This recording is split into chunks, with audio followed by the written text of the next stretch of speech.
I stood at the entrance of the Riverside Country Club, watching my sister Eleanor dance with her new husband through the crystal ballroom doors. 15 years. 15 years since my own mother called me a disgrace and told me to never come back. 15 years since my father said I would amount to nothing. The photographer rushed past me, then stopped, staring. "Excuse me, are you someone famous?" I smiled. "Not yet, but your bride might remember me differently." The memories hit me like a physical force as I watched the celebration unfold. 15 years ago, I was 18 years old, standing in my childhood bedroom in Westport, Connecticut, stuffing clothes into a duffel bag while my mother screamed at me from the doorway. But let me back up. Let me tell you how it all fell apart. I graduated from high school on a warm June evening. My skin was covered in severe cystic acne that no over-the-counter treatment could touch. My hair was thick and frizzy, pulled back in a messy ponytail because I didn't know how to style it. I wore glasses with heavy black frames that pressed red marks into my nose. I was 20 pounds overweight, squeezed into a dress from a discount store that didn't quite fit right. I felt invisible most days, and painfully visible on others. My younger sister Eleanor was 16 then, a junior with perfect skin, shiny hair, and a figure that turned heads everywhere she went. She dated Brad, the quarterback. She had a constant stream of party invitations. Our parents adored her. My father, Douglas, sold real estate in Fairfield County. My mother, Constance, didn't work but spent her days at the country club, having lunch with other women who measured their worth in designer handbags and gossip. They threw a graduation party for me at our house, but it became clear within the first hour that the party was really about Eleanor. My mother spent the entire evening steering conversations toward my sister's upcoming junior year, her cheerleading squad, her promising future. I stood near the kitchen, holding a plate of cheese and crackers I wasn't eating, when I overheard my mother talking to her friend Barbara. "Well, at least one of my daughters will make me proud," Mother said, her voice carrying over the music. "Lupe is academically capable, but Eleanor has the looks and charm. That's what really matters in this world." The cheese turned to ash in my mouth. My father's business partner, a loud man named Richard, cornered me near the gift table. "So, Lupe, what are your plans? Community college?" He laughed, not meanly, but not kindly either. "Probably smart. You seem like a practical girl." Eleanor's boyfriend Brad walked past me, did a double take, and said loudly enough for everyone to hear, "Is that really your sister? How did that happen?" Eleanor, standing across the room in a sundress that probably cost more than my entire wardrobe, laughed. "I know, right? Thank God I got Mom's genes. I wanted to disappear. I wanted to melt into the floor. Instead, I went upstairs and cried in my bathroom until the party ended. But the real devastation came a week later. I had been accepted to the University of Connecticut with a partial academic scholarship. I needed $12,000 to cover the rest of my first year's expenses. I had saved $3,000 from working part-time at the library and a coffee shop. My grandmother, who had passed away 2 years earlier, had left me $9,000 specifically for college. The money sat in a joint account with my parents' names on it until I turned 18. 7 days before I was supposed to move into my dorm, I went to the bank to transfer the money. The account was empty. I drove home with shaking hands. My parents were having dinner with Eleanor when I walked in. I stood in the doorway of our dining room, bank statement in hand, and asked where my money went. My mother didn't even look up from her salad. "We borrowed it for Eleanor's expenses. She's rushing a sorority this fall. Do you have any idea how much that costs?" "The wardrobe alone was $4,000. That was my college fund," I said, my voice cracking. "Grandma left that for me." My father finally looked at me. "Eleanor needs it more. She's going to marry well someday. She needs to make the right connections. You'll need to focus on being practical. Maybe community college and a secretarial course would be better for you anyway." "I can't go to college without that money." I was crying now, hot tears of rage and betrayal. I worked for years to save. Grandma wanted me to have an education. My mother set down her fork with a sharp clink. You're being selfish, Lupe. Your sister's happiness matters more than your plans. She has opportunities you'll never have. Look at yourself. Be realistic. I earned that money, I said, my voice rising. Grandma left it for my education. You stole from me.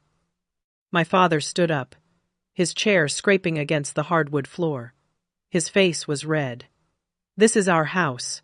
You follow our rules. If you don't like it, there's the door. I looked at Eleanor, sitting silent, eyes downcast, pushing pasta around her plate. Say something, I begged her. Please. She didn't. I went upstairs and started packing. I heard my mother's footsteps behind me 10 minutes later. She stood in my doorway, arms crossed, and said the words that would echo in my head for 15 years. You've always been an embarrassment. Every parent-teacher conference, every school event, I had to explain why you looked the way you did. Do you know what the other mothers said? Do you know how it felt to have an ugly daughter? Eleanor suffered because of you. Girls at school called her the ugly one's sister. You ruined her reputation. You brought shame to this family every single day. I stopped packing and turned to look at her. She wasn't yelling. Her voice was calm, matter of fact, like she was commenting on the weather. Leave, she said. Don't come back. Well, tell people you moved away for work. Eleanor deserves a fresh start without you bringing her down. I finished packing one suitcase. I had $600 hidden in my closet. Money had been saving separately. I waited until midnight, walked downstairs with my bag, and left through the front door. Nobody stopped me. Nobody said goodbye. I walked 3 miles to the bus station and bought a ticket to Hartford. I arrived at dawn and found a YWCA shelter that took me in. I slept on a cot in a room with 5 other women and cried myself to sleep. But as the bus pulled away from Westport that night, something shifted inside me. I watched my hometown disappear in the rearview window, and beneath the grief and rage, I felt something unexpected. Freedom. For the first time in my life, nobody was looking at me with disappointment. Nobody was comparing me to Eleanor. Nobody was telling me I wasn't enough. I didn't know it then, but my mother had just given me the greatest gift of my life. Freedom from their judgment. The first year was survival. I worked 3 jobs in Hartford. I waitressed at a diner from 6 in the morning until 2 in the afternoon. I cleaned offices from 3 until 7 in the evening. On weekends, I worked retail at a department store. I slept at the YWCA, showered in their facilities, ate 1 meal a day, and saved every penny I could. 6 months in, a regular customer at the diner changed everything. Dr. Sarah Brennan came in every Tuesday and Thursday morning for coffee and toast. She was a dermatologist with a practice downtown. She always sat in my section, always left a generous tip, always asked how I was doing with genuine interest. One Thursday, as I refilled her coffee, she said, "Lupe, I hope this doesn't offend you, but I'm a dermatologist, and I can't help noticing your skin. Have you ever seen a doctor about it?" I felt my face burn with shame. "I can't afford a doctor." "I'm not trying to sell you anything," she said gently. "But what you have looks like severe cystic acne combined with rosacea. Both are very treatable. If you're interested, come by my office. First consultation is free. I mean that." I went the following week. Dr. Brennan examined my skin, asked questions about my health history, and prescribed medication. "This will take time," she said. "But I promise you, it will get better. And Lupe, you're not ugly. You have beautiful bone structure. Your skin is sick, that's all. Sick can be healed." I cried in her office. She prescribed treatments I couldn't afford, but she worked out a payment plan based on my diner tips. Within 6 months, my skin started clearing. Within a year, the transformation was remarkable. The person staring back at me in the mirror had smooth skin, defined cheekbones, clear eyes. I started exercising at the Yiz free gym. I learned about nutrition from library books. I lost 30 pounds, not through dieting, but through finally taking care of myself. I bought contact lenses with money I'd saved. I learned to style my hair from YouTube tutorials.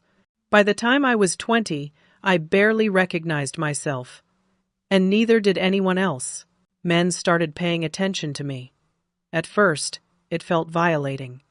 These same types of men had looked through me my entire life, and suddenly I existed. But slowly, I learned to accept the attention without letting it define me. My worth wasn't in how I looked. It was in who I was becoming. During my second year in Hartford, I was cleaning out a storage unit I'd rented to keep some of my grandmother's things. I'd been paying $15 a month for it, mostly out of sentimentality. Buried under old blankets, I found 3 boxes of vintage clothing and jewelry. My grandmother had been a collector. I researched the pieces online and nearly dropped my phone. Some of these items were worth hundreds of dollars each. I sold them slowly, carefully, on eBay and to vintage shops. Over 2 years, I made $25,000. I used that money to finally enroll in community college online while continuing to work. I took business courses, marketing classes, accounting. I was hungry to learn everything I'd missed. One night, scrolling through social media, I saw a post from a girl I'd known in high school. She was complaining about how hard it was to find affordable professional clothes for her new office job. The comment section was full of agreement. Women were spending hundreds of dollars on work clothes, or they were showing up to interviews in inappropriate outfits because they couldn't afford better. I saw an opportunity. Using the remainder of my grandmother's inheritance money, I launched an online boutique. I called it Grandmother's Legacy. I curated affordable, quality professional wear for young women starting their careers. I taught myself photography to shoot the clothes. I built my own website. I learned social media marketing through trial and error. The business grew slowly but steadily. By the time I was 23, Grandmother's Legacy was generating 6 figures annually. I moved to Boston for better business opportunities and lower commercial rent than Connecticut. I opened my first physical store in a small shopping district near downtown. A local business magazine featured me in their 30 Under 30 Entrepreneurs issue. The article included my photo. I stared at that photo for an hour. The woman in the picture wore a tailored blazer, her hair styled professionally, her skin clear and glowing. She looked confident, successful. Nothing like the girl who'd left Westport with 1 suitcase and $600. I dated occasionally during those years, but I kept walls up. I never let anyone get too close. I didn't talk about my family. When people asked, I said we'd lost touch. It was easier than explaining the truth. By the time I turned 27, I had expanded to 5 stores across New England. Revenue was in the millions. I bought a condo in Boston's Back Bay neighborhood. I drove a nice car. I wore designer clothes I could finally afford, but I felt hollow inside. Therapy helped. I spent 3 years working with a counselor named Dr. Martinez, who helped me understand that my parents' rejection wasn't about me. It was about them. Their cruelty said nothing about my worth and everything about their character. Still, I couldn't fully heal. There was unfinished business, a wound that wouldn't close. Then, 6 months ago, I was scrolling through Instagram and saw a post that made my heart stop. Eleanor had posted a photo of herself with a man, showing off an engagement ring. The caption read, "I said yes. Can't wait to marry the love of my life, James Hartford." James Hartford. I knew that name. James Hartford was the CEO of Hartford Properties, the largest real estate development firm in Connecticut. His company controlled millions of dollars in commercial real estate. His name appeared regularly in business journals. My father had spent years trying to get Hartford Properties business. I remembered dinner table conversations from my teenage years. My father complaining about how Hartford Properties wouldn't return his calls, wouldn't give him contracts. And now Eleanor was marrying James Hartford. Suddenly, pieces clicked into place. Eleanor was 31 years old. James Hartford was in his mid-40s. The engagement photos looked staged, professional, like they were meant for publicity. I hired a private investigator. Within 2 weeks, I had a full report. My father's real estate business was failing. Had made bad investments, lost major clients, and was drowning in debt. James Hartford had recently divorced and was looking to remarry for image reasons. My father had somehow orchestrated meetings between Eleanor and James. The wedding was scheduled for 6 months away. I sat in my penthouse apartment, staring at Eleanor's wedding invitation that the investigator had obtained for me. It was embossed, expensive, elegant. The ceremony would be held at the Riverside Country Club. Of course it would. The same country club where my mother had spent so many afternoons, where Shed whispered about me to her friends. I looked at my reflection in the window. I'd built an empire from nothing. I'd transformed myself inside and out. I'd succeeded beyond anyone's expectations, especially my own. But I'd done it all alone. I'd run from my past and never looked back. Maybe it was time to face it. Not for revenge, not to hurt anyone, but to finally close that chapter, to look them in the eye and show them what they'd thrown away, to find closure. I decided to attend Eleanor's wedding. I had no idea that walking through those country club doors would change everything. The valet took my Mercedes with a polite nod. I smoothed down my navy dress and walked toward the entrance. The country club looked exactly as I remembered it. White columns, perfectly manicured lawns, the kind of old-money elegance that Connecticut specializes in. It was cocktail hour. Guests mingled on the terrace and in the main hall, champagne glasses catching the late afternoon sunlight. I grabbed a glass from a passing server and positioned myself near a large potted plant where I could observe without being obvious. My father stood across the room, talking intensely with a tall man in an expensive suit. Even from this distance, I could see the tension in my father's shoulders, the tight smile that didn't reach his eyes. The other man had to be James Hartford. My father's body language was all wrong. Too eager, too desperate, leaning in too close. I moved slightly and caught part of their conversation. James, once the papers are signed, Hartford Properties will have full acquisition rights to the Riverside development, my father was saying. It's a guaranteed profit margin of at least 30%. The surveys are already complete. James Hartford looked bored. We'll discuss business later, Douglas.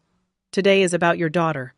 But his tone suggested he didn't believe that for a second. I scanned the room and found my mother holding court near the bar. She wore a pale pink suit, pearls, her hair perfectly styled. She was laughing with 3 other women, her voice carrying over the music. She looked exactly the same, still elegant, still cold. Then I saw Eleanor. She stood near the windows in her wedding dress, surrounded by bridesmaids in lavender gowns. The dress was beautiful, classic, elegant, probably cost tens of thousands of dollars. Eleanor looked beautiful too. But something was wrong. Her smile was fixed, plastic. Her eyes were empty. She held herself stiffly, like a doll positioned for a photograph. One of the bridesmaids said something, and Eleanor laughed, but the sound was hollow. "Excuse me." I turned. The photographer from earlier was approaching me, camera around his neck. He looked excited. "I'm sorry. I keep staring," he said. "You look so familiar. Have we met?" "I don't think so," I said politely. He snapped his fingers. "Wait, are you Lupe Cooper, the Grandmother's Legacy founder? I shot your feature for Boston Magazine last year." I felt my stomach drop. "Yes, that's me." His face lit up. "Oh my God," he said, loudly enough that several heads turned. "Everyone! Lupe Cooper is here!" The entrepreneur. The room's energy shifted. People turned to look. Murmurs rippled through the crowd. In Boston's business circles, I'd become somewhat known. Apparently, that reputation had reached Connecticut. Near the bar, my mother froze mid-sentence. My father broke off his conversation with James Hartford. They turned slowly, following everyone's gaze. They saw me. I watched recognition dawn on their faces. My father squinted, like he couldn't trust his eyes. My mother went pale, her champagne glass trembling in her hand. Lupe, my father said, his voice carrying across the room. Is that Lupe? My mother whispered something that looked like, that can't be. They pushed through the crowd toward me. Other guests sensed drama and tried to look casual while watching intently. My father reached me first. His face was older, more lined, stress written in every feature. Up close, I could see Head aged badly. His eyes were red-rimmed. His hand shook slightly. "What are you doing here?" he said, his voice low and angry. My mother arrived a second later, gripping his arm. "You can't be here," she hissed. "This is Eleanor's day. Leave, now." I took a sip of champagne, taking my time. "Hello, Mother. Hello, Father. It's been 15 years. You look well. I don't know what game you're playing," my father said. "But you need to go. Now." James Hartford appeared at my father's shoulder, looking intrigued. "Douglas, is everything all right? Who is this?" My mother forced a smile. "No one important. Just a distant relative. She's leaving." "I'm not distant," I said pleasantly. "I'm the bride's sister." James Hartford's eyebrows rose. "Eleanor's sister." He studied me with new interest. "She mentioned you once. Said you moved away years ago. Something like that," I said. Across the room, Eleanor had noticed the commotion. She pushed through her bridesmaids and walked toward us, her wedding dress rustling. She got closer, looked at my face, and stopped dead. "Lupe." Her voice was barely a whisper. "Is that really you?" "Hello, Eleanor," I said. "Congratulations on your wedding." Eleanor's eyes filled with tears. I don't understand. How are you? You look." James Hartford was studying me with the focused intensity of a businessman who just realized he was missing crucial information. "Wait, Lupe Cooper. I've heard that name. You own Grandmother's Legacy, don't you? The retail chain." "I do," I said. "I tried to schedule a meeting with you last month," James said.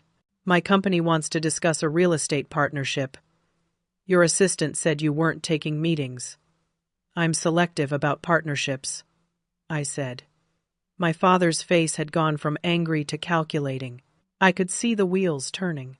My mother looked like she might be sick. "Lupe," my father said, his tone completely different now, almost warm. "It's been so long. We've missed you." The lie was so blatant, so obvious, that several nearby guests shifted uncomfortably. James looked at Eleanor. "You never told me your sister was Lupe Cooper. Why didn't you mention she was successful?" Eleanor looked between me and our parents, her face crumbling.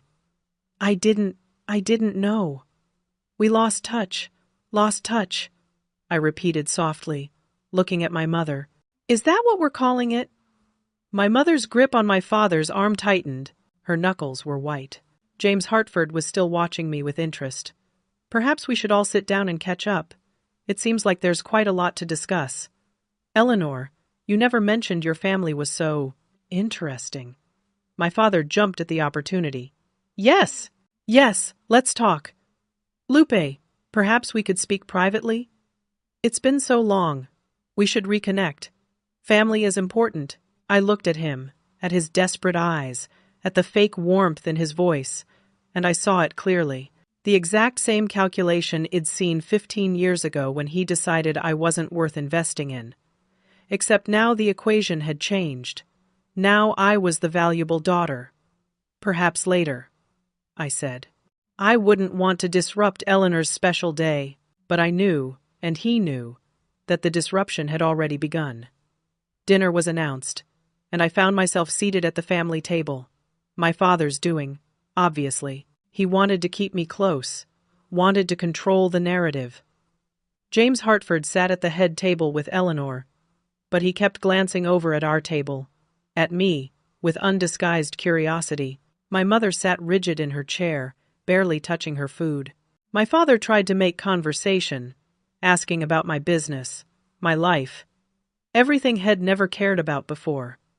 I gave short, polite answers. Other guests at the table, distant relatives I barely remembered, looked confused by the tension. The first dance began. James and Eleanor took the floor. They moved mechanically, like strangers forced to dance together at a corporate event.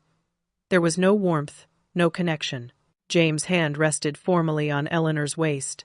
Eleanor's smile never wavered and never reached her eyes. When the dance ended, Eleanor excused herself from the head table.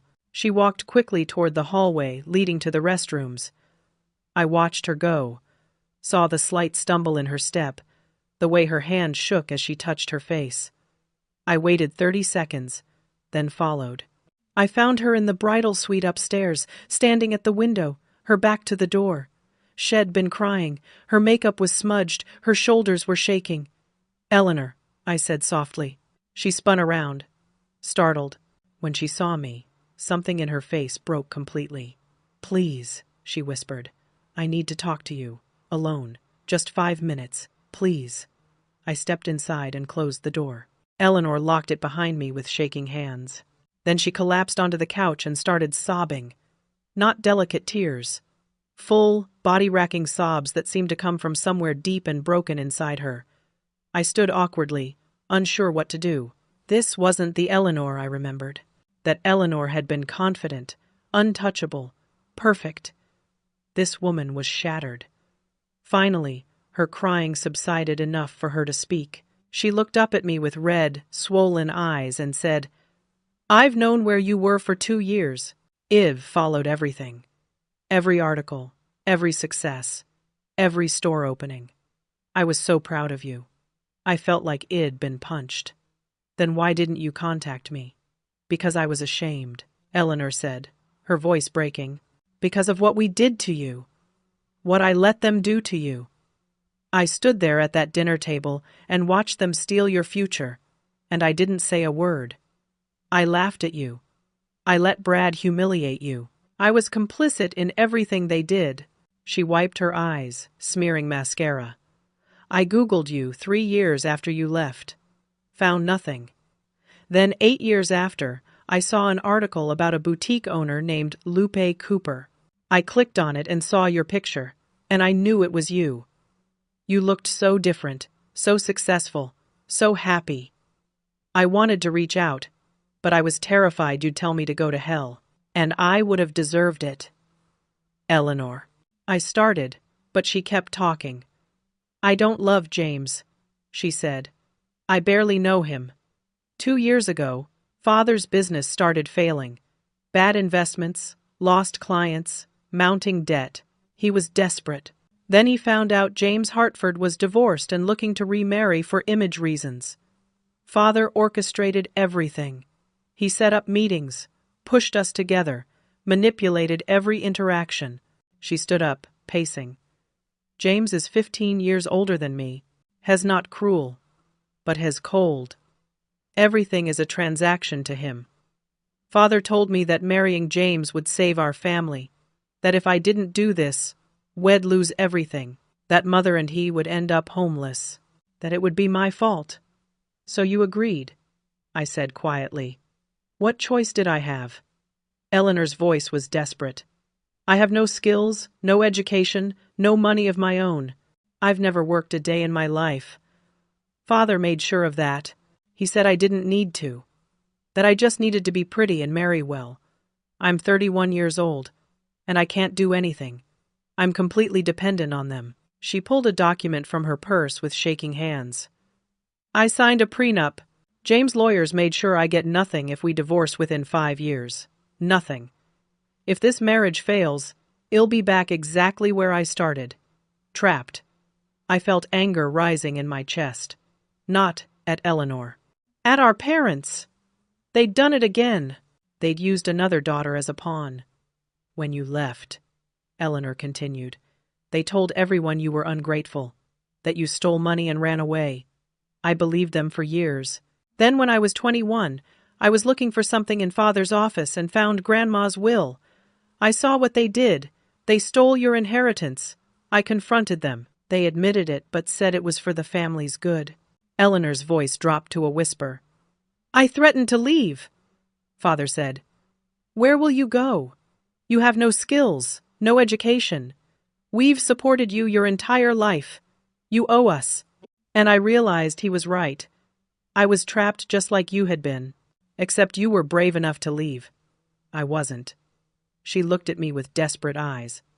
I can't do this. I can't marry him. But everyone's here. The papers are signed. The marriage license is filed.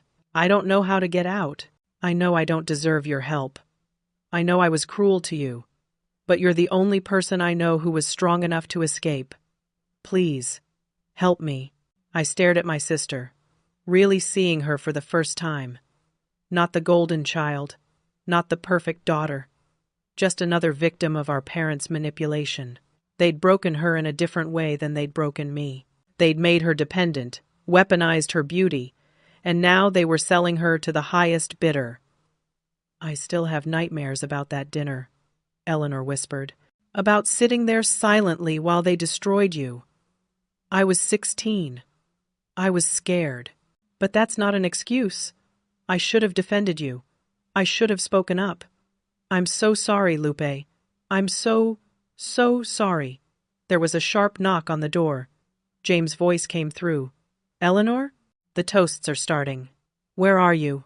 Eleanor's face went white with panic. What do I do? She whispered. I made a decision. Maybe it was stupid. Maybe I'd regret it. But looking at my sister's terrified face, I saw myself at 18, trapped and desperate. Do you trust me? I asked. You're the only person I've ever been able to trust, Eleanor said. Then follow my lead, I said. And be ready to run. I hadn't come here to save my sister. But watching her trapped in the same prison that almost destroyed me, I knew I couldn't walk away. Not this time. We returned to the ballroom. The best man was just finishing his toast, making jokes about James' golf game and Eleanor's patience. Polite laughter rippled through the room. My father stood up next, champagne glass in hand. He waited for silence, then began his father of the bride speech. When Eleanor was born, he said, his voice warm and practiced, I knew she was special. From the moment I held her, I knew she'd make me proud. He paused for effect. And she has. Every single day. I raised her with love and values. I taught her what family means, what loyalty means. I felt sick. He continued. Eleanor is marrying into a wonderful family today. James will take care of her the way I always have, with love, respect, and dedication. He looked directly at me when he added, Family is everything. We protect each other. We sacrifice for each other. The guests applauded. Eleanor looked like she might vomit. My mother sat with a frozen smile, her hand gripping her champagne glass so hard I thought it might shatter. My father sat down, looking pleased with himself. I stood up. The room quieted. People looked confused. This wasn't part of the program. I walked to the front of the ballroom and took the microphone from the surprised MC. I'd like to say a few words, if that's all right, I said calmly. My father shot to his feet. Lupe, this isn't appropriate. Sit down, father, I said into the microphone. You've talked for 15 years. It's my turn. James Hartford, intrigued, gestured for my father to sit. My father did, reluctantly, his face red. I looked out at the room full of guests, wealthy people in expensive clothes, holding expensive drinks, in an expensive venue. People who valued appearance over substance, people who would understand exactly what I was about to say, even if they pretended not to. Most of you don't know me, I began. I'm Lupe, Eleanor's older sister. I've been gone for 15 years. Murmurs spread through the crowd. I left because our parents stole my college fund to pay for Eleanor's sorority dues. When I protested, they called me ugly and worthless. They told me to leave and never come back. I was 18 years old. My mother gasped. Stop this! Security! James Hartford stood. Let her speak, I continued, my voice steady. I'm not here for revenge. I built a successful life without them. But I learned something today that I can't stay silent about. I looked at Eleanor, who was standing now, tears streaming down her face. My sister doesn't love James. She's marrying him because our father's business is bankrupt, and he told her she owed it to the family. He used her the same way he used me. As a commodity. As something to be traded for his benefit. The room erupted. Guests talking over each other, shocked exclamations, chairs scraping as people stood. My father was shouting, trying to get to the microphone. My mother was crying, her carefully maintained image crumbling. James Hartford, to everyone's shock, started laughing. The room fell silent. "Thank God," James said, his voice carrying across the ballroom. Thank God someone finally said it. Everyone stared at him. James looked at Eleanor. I didn't want this marriage either. My board of directors thought remarrying would improve my public image after my divorce. They suggested I find someone young, beautiful, suitable. Douglas approached me 6 months ago with a business proposal and his daughter. I thought it was transactional on both sides. I thought you understood this was a business arrangement. He turned to my father. I didn't realize you were coercing her. My father lunged forward. No! The contracts are signed! You can't back out! James' expression turned ice cold. What contracts, Douglas? My father froze, realizing his mistake. I never signed any business contracts with you, James said quietly. You told me we'd discuss business after the wedding, but you promised. My father said desperately. You said if I delivered Eleanor, if you delivered her, James repeated. She's not property, Douglas. She's a person. A man stood up from one of the tables near the back, tall, silver-haired, wearing an expensive suit. I recognized him from photos. Marcus Webb, James' business partner and second-in-command at Hartford Properties. Douglas, stop, Marcus said, his voice heavy. Just stop. My mother's head whipped around. Marcus, don't, James, Marcus said, walking forward. I need to tell you something. Constance and I have been having an affair for 3 years. The room exploded again. My mother made a sound like a wounded animal. Guests were standing, gathering purses, heading for exits. This was the scandal of the decade, and they wanted no part of it. Marcus kept talking, his voice weary. Douglas knew about the affair. He allowed it because he thought it would give him leverage with you through me. Has been using his own wife as a business asset. Pimping her out, essentially. Hoping it'd convince you to give him contracts. James Hartford looked at my father with pure disgust. Get out. James, please, my father started. Get out. James' voice was steel. You're banned from Hartford Properties. It'll make sure every reputable firm in Connecticut knows what you've done. You'll never work in real estate again. My father collapsed into a chair, the fight leaving his body.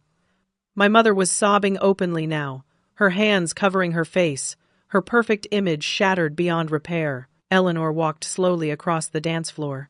She pulled off her wedding ring and held it out to James. I'm so sorry, she whispered. For all of it. You didn't deserve to be manipulated either. James took the ring gently. Neither did you. The marriage hasn't been consummated. We can get an annulment. You'll be free. Eleanor nodded, tears falling faster. The remaining guests were leaving quickly now, whispering to each other, phones out, already texting friends about the drama they'd just witnessed. Within hours, this would be all over Connecticut's social circles. My mother and father sat alone at the family table, destroyed. 15 years ago, they'd thrown me away like garbage. Now they sat in the ruins of their own making, their secrets exposed, their reputations destroyed, their carefully constructed lives collapsed. I walked over to Eleanor. She looked at me with lost, frightened eyes. What do I do now? She whispered. I have nothing. No money, no home, no job skills, nowhere to go. I surprised myself with my answer. You come with me. Eleanor's eyes widened. What? You come with me, I repeated. To Boston. You start over. Like I did. Why would you help me? Eleanor asked. After everything I did to you. I looked at my parents, broken and pathetic at their table. Then I looked at my sister, brave enough to finally ask for help. Because, I said, I spent 15 years running from my family. I never imagined I'd be the one to walk back in and tear down all their lies. Or that I'd leave with my sister by my side. Eleanor grabbed my hand and held on tight. We walked out of that ballroom together, leaving our parents and their wreckage behind.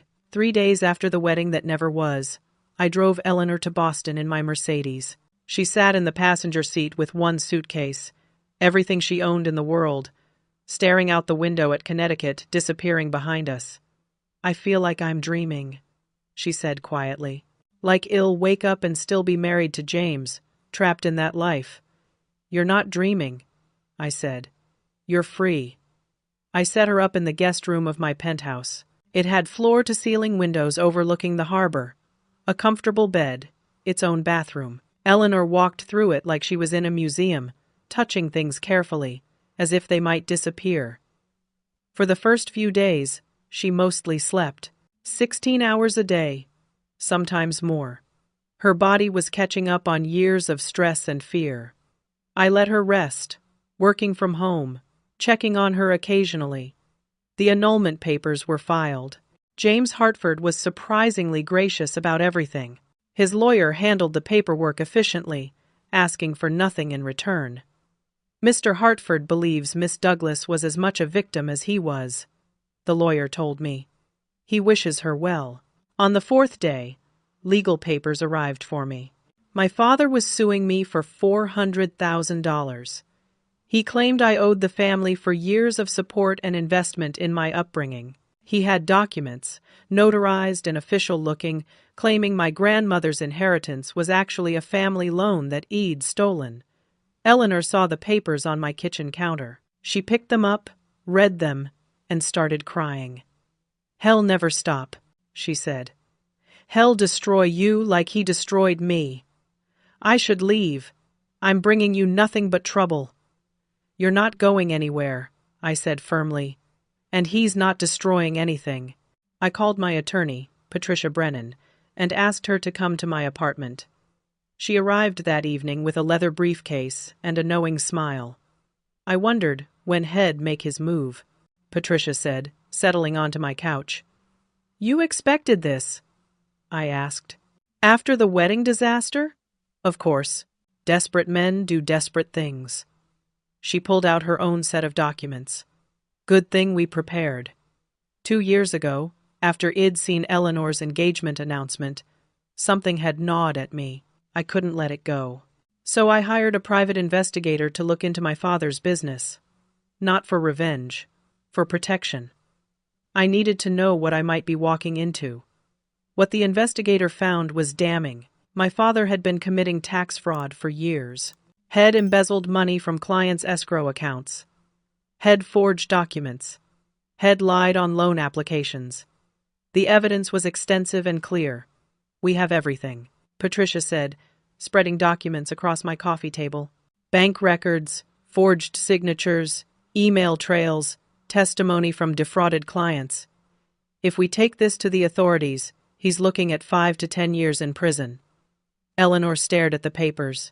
You've known about this for 2 years.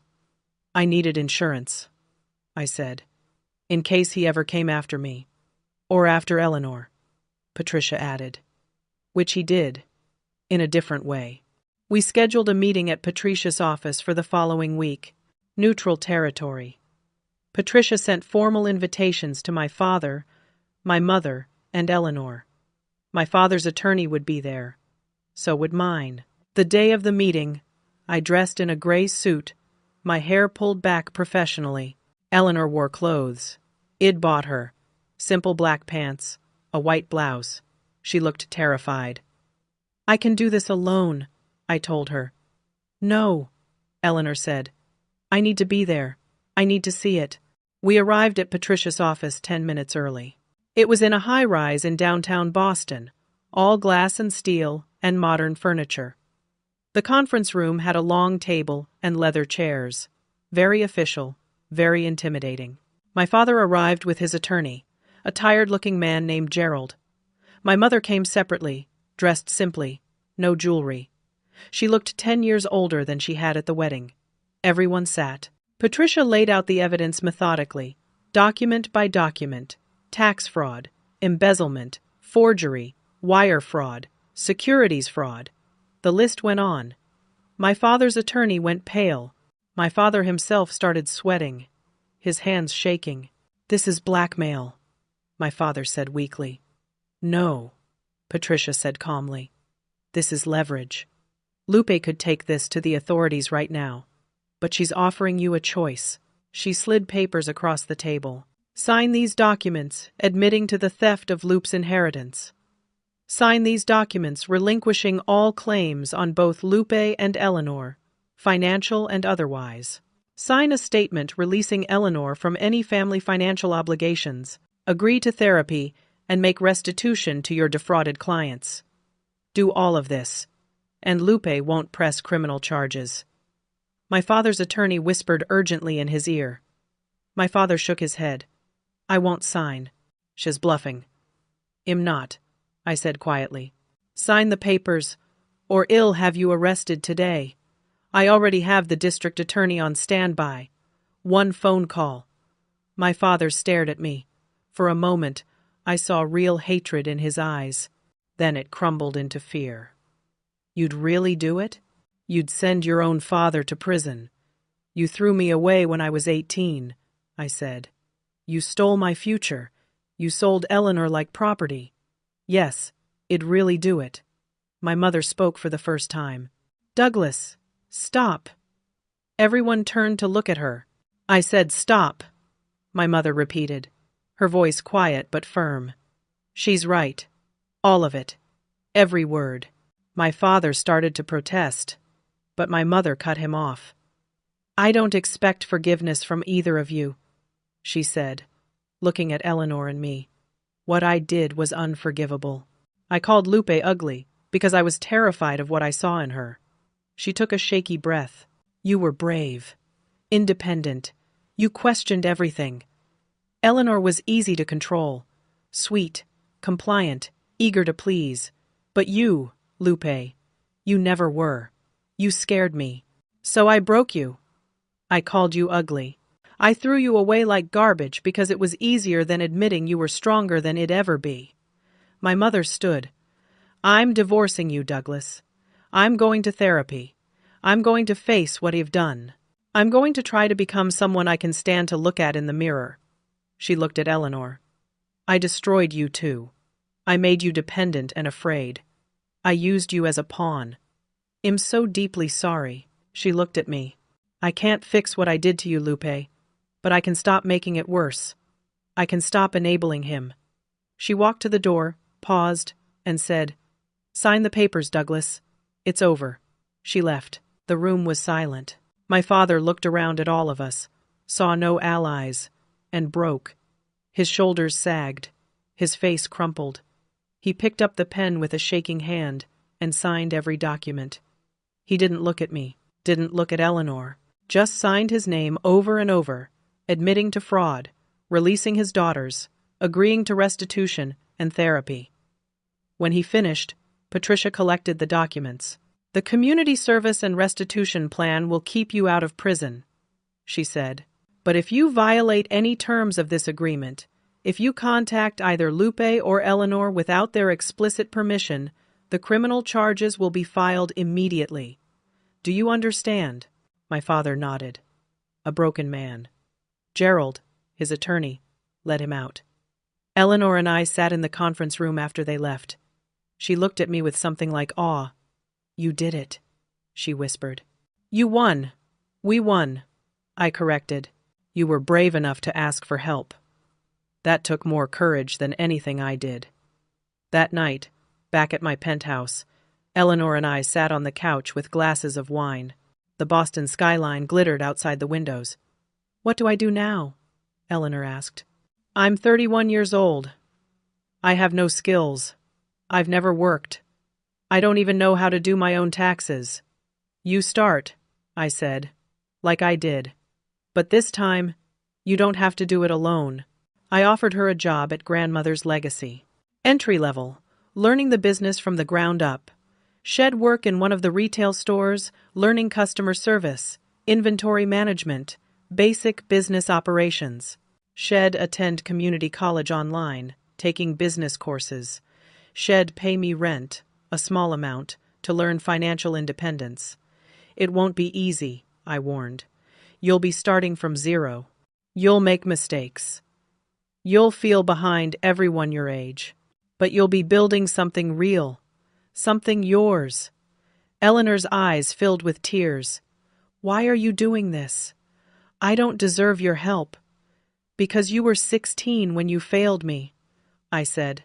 You were a kid trying to survive. I can't blame you for that forever. And because I see now that our parents destroyed both of us, just in different ways. They broke me and threw me away. They broke you and kept you. Both were equally cruel. Eleanor reached over and took my hand. I'll work hard, she said.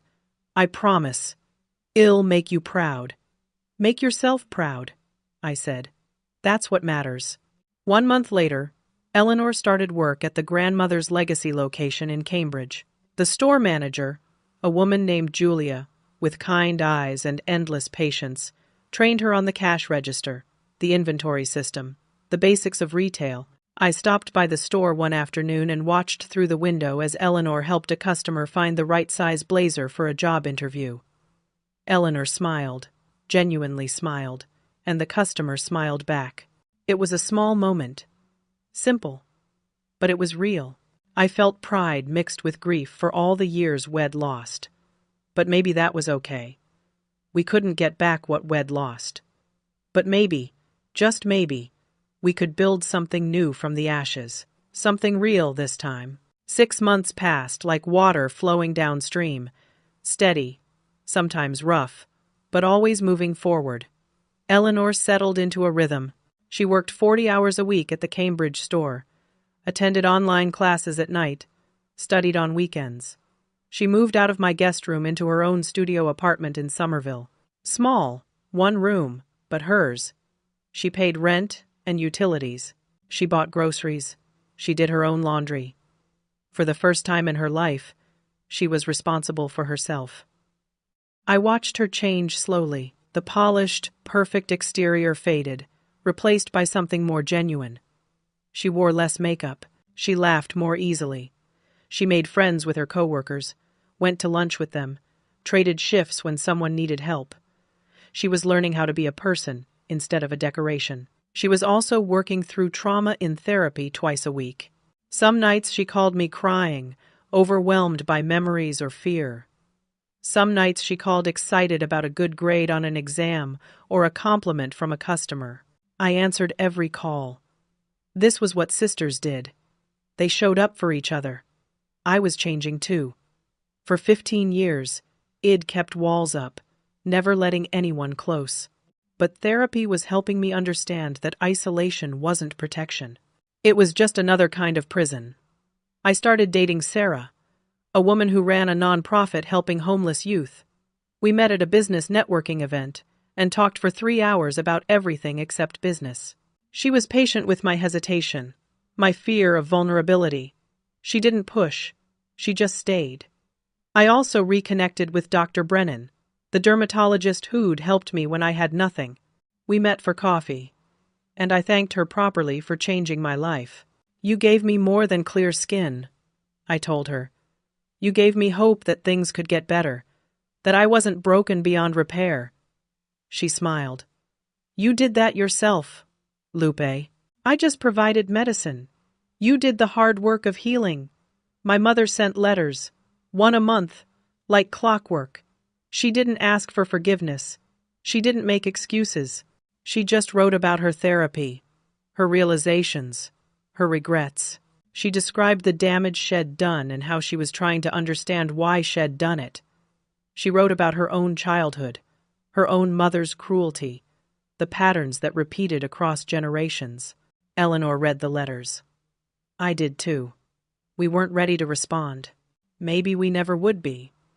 But we read them, and they mattered. They showed that people could change, even if the change came too late to fix what they'd broken. My father completed his community service and paid restitution to the client's head defrauded. He lost his real estate license permanently. He worked in accounting for a small firm, making a fraction of what he used to earn. We had no contact. That door was closed, maybe forever. But Eleanor's door was opening wide. In May, she walked across a small stage at Bunker Hill Community College and received her associate degree in business administration. Shed maintained a 3.9 grade point average while working full-time. She gave a speech as class representative. I sat in the audience, watching my sister stand at the podium in her cap and gown, and cried happy tears. 5 years ago, Eleanor said to the crowd, I was completely dependent on others for everything.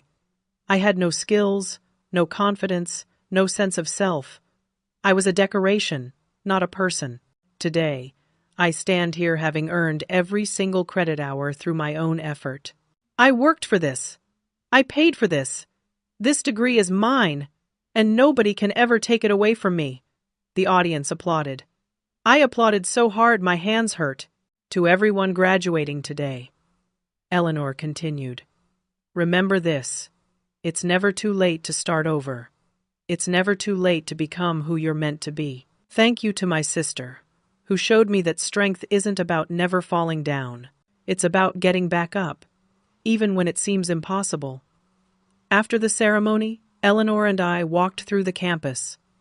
The spring air was warm, flowers blooming in the landscaped gardens. Students celebrated with their families. Eleanor's face glowed with pride. I got accepted to State University, she said casually. Full academic scholarship based on my community college grades. I start in September. I stopped walking. Eleanor, that's incredible. I'm going to study social work, she said. I want to help young women who are trapped like I was, who think they have no options. I want to show them there's always a way out. I hugged her tight, feeling overwhelming pride. We sat on a bench overlooking the campus green. Students threw frisbees. A group practiced guitar. Life happened all around us, normal and beautiful. Do you think we'll ever be normal? Eleanor asked. Like other families. I don't think normal exists, I said. But I think we're building something better than normal. We're building something honest. I still have nightmares, Eleanor admitted. About that wedding day. About all those years of being trapped. I wake up sometimes thinking, I'm still there. Me too, I said. I dream about that dinner when they took my college fund. I dream about leaving in the middle of the night. But the dreams are getting less frequent. The good days outnumber the bad now. Do you forgive me? Eleanor asked, not for the first time. I thought about it. Really thought. I'm working on it, I said honestly. Some days are easier than others. But I'm trying. That's what matters. What do you think Grandma would say if she could see us now? Eleanor asked. I smiled. I think she'd say she knew all along we'd find our way. I think that's why she left me that inheritance. She saw what our parents were doing. She gave us an escape route. She saved us, Eleanor said softly. She gave us tools. I corrected. We saved ourselves. We sat in comfortable silence, watching the world go by. I thought about the journey that had brought us here. The pain, the betrayal, the years of separation, but also the growth, the healing, the slow rebuilding of trust. I'd learned something crucial over these 15 years. The people who are supposed to love us can sometimes hurt us the most. But their cruelty doesn't define us. How we respond to that cruelty does. I could have become bitter. I could have let their rejection poison me. I could have destroyed myself trying to prove them wrong. Instead, I'd built a life on my own terms. I'd created something meaningful. I'd become someone I was proud to be. And when the moment came to either abandon my sister or save her, I chose compassion. Not because she deserved it, necessarily, but because I did. I deserved to be the person who breaks cycles instead of continuing them. 1 year after the wedding that never was, Grandmother's Legacy opened its 15th store. Eleanor managed the newest location in Providence. At 32 years old, she was confident, capable, and genuinely happy. I gave a speech at the grand opening, talking about building businesses from nothing, about second chances, about family being something you create, not something you're born into. My mother came to the opening. Eleanor had invited her, tentatively rebuilding a connection that might never be whole but could maybe be something. They had coffee once a month now. Careful conversations. Small steps. My mother was trying, genuinely trying, to become someone different. It didn't fix what she'd done, but it mattered. I wasn't ready for that yet. Maybe I never would be. That was okay too. Healing doesn't have to look the same for everyone. That evening, after the opening celebration ended and the guests went home, Eleanor and I had dinner at a quiet restaurant in Providence. We ordered pasta and wine and talked about everything and nothing. Her classes, her boyfriend, a teacher named Alex who was patient and kind, my relationship with Sarah, which was becoming serious, business plans, dreams for the future. "Thank you," Eleanor said suddenly, "for not giving up on me when I'd given up on you." "Thank you," I replied, "for giving me a reason to come back. I didn't know I needed family until I found out I could have one, a real one." We raised our water glasses. We'd both stopped drinking wine months ago, part of our commitment to healthier lives and clearer heads. "To Grandma," Eleanor said.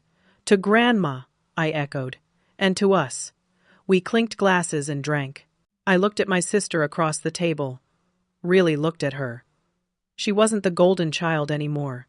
She wasn't the perfect doll. She was a real person, flawed and trying and brave. She was my sister in the truest sense. Not because we shared blood, but because we'd chosen each other. We'd worked for this relationship. We'd earned it. They tried to make me believe I was worthless because of how I looked.